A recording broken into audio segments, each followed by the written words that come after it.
Good morning, everyone, especially to the teachers. In our given task, the Skill Builder 7, it says create a 5 to 8 slide PowerPoint presentation to promote one of the following cultural and social value. And I choose the empathy for the poor and the needy. First, before promoting the empathy of the people, let us talk why they are poor and needy.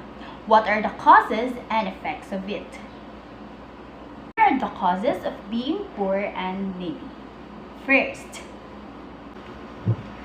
lack of sufficient resources for living and well-being, lack of education, deficiency of natural resources, physical disability, inadequate family support, gender discrimination, ill health, rampant corruption, scarce foreign aid, internal riots and protests, and international sanctions.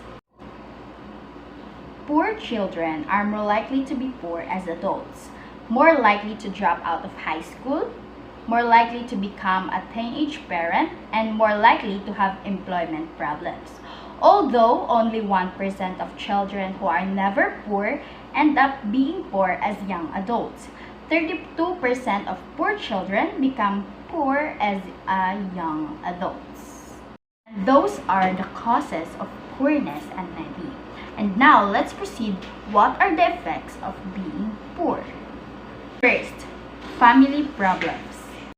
Families that are poor have more stress because of their poverty, and the ordinary stresses of family life become even more intense in poor families. The various kinds of families problem does happen more commonly in poor families than in wealthier families. Second, health, illness, and medical care. The poor are also more likely to have many kinds of health problems, including infant mortality and mental illness, and they are also more likely to receive inadequate medical care. Third, education. Poor children typically go to rundown schools with inadequate facilities where they receive inadequate schooling. They are much less likely than to graduate from high school or to go to college. Fourth, housing and homelessness. The poor are, not surprisingly, more likely to become homeless than the non-poor, but also more likely to live in a dilapidated housing and unable to buy their own homes. Many poor families spend more than half their income on rent, and they tend to live in poor neighborhoods that lack of job opportunities. As crime and victimization.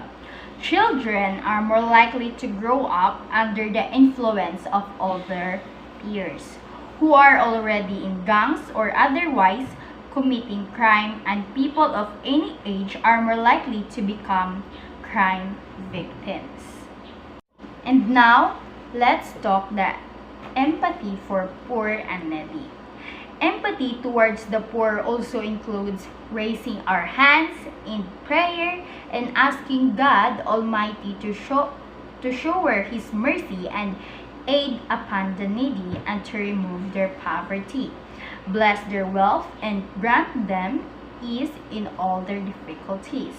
This is a responsibility that we owe our fellow brothers and sisters suffering around the world. People do not have enough clothing, food, education, and health care. Being poor means deprived economically, politically, and socially. They hardly get opportunities. They have inadequate nutrition, higher risk of diseases, and lack of access to healthcare and basic essentials for living, resulting in low achievement. And now, how can we help poor and needy people? First, moral consolation. One of the better ways to help the poor and needy people is to give them a hand up rather than a hand out. Giving them moral support, showing heartfelt humility and respect makes them aware that someone really does care about them and trying to improve their condition. Second, social media. Social media has become one of the most used way to help the poor and needy people and perhaps the easiest way as well. Through the use of social media and social networking sites like Facebook or Twitter, one can raise his or her voice and create awareness and get a helping hand that can connect to various charity organizations or community centers that involve in helping the needy people. Personal financial help.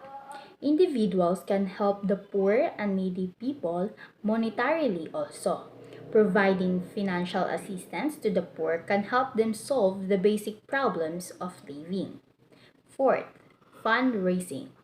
One can join the fundraiser community or engage himself or herself with some organization who are involved in raising funds for the poor and needy people. Fifth, donation. Provide nutritious meals to the poor and needy people. Donating groceries can help end the hunger of poor and needy people. They cannot even afford a single item meal for themselves and their family. So, donating food will make their stomach feel and stay healthy. Sixth, collection drive. By conducting collection drives for food, clothes, books, blankets, and other necessities, one can help the poor and needy people. These collection drives can be conducted in schools, offices, or locality and reaches to the neediest people. It is one of the easiest way to help the poor and needy people.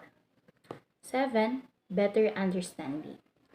Understand the needs and requirements of the poor and needy people.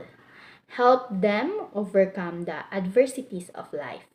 One can help the poor and needy people by understanding their wants, desires, and thoughts without diminishing their dignity and helping them achieve those wants in a respectable manner.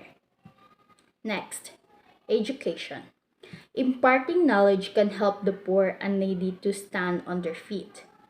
Education is the beginning of getting out from hardships of life. Giving free education to the poor and needy people help them to grow as individuals and help them lead a better life. Let's always remember this verse, Psalm 140:12. I know that the Lord secures justice for the poor and upholds the cause of the needy. So if we are in the position to help, let's help the poor and needy people. That's all. Thanks for watching.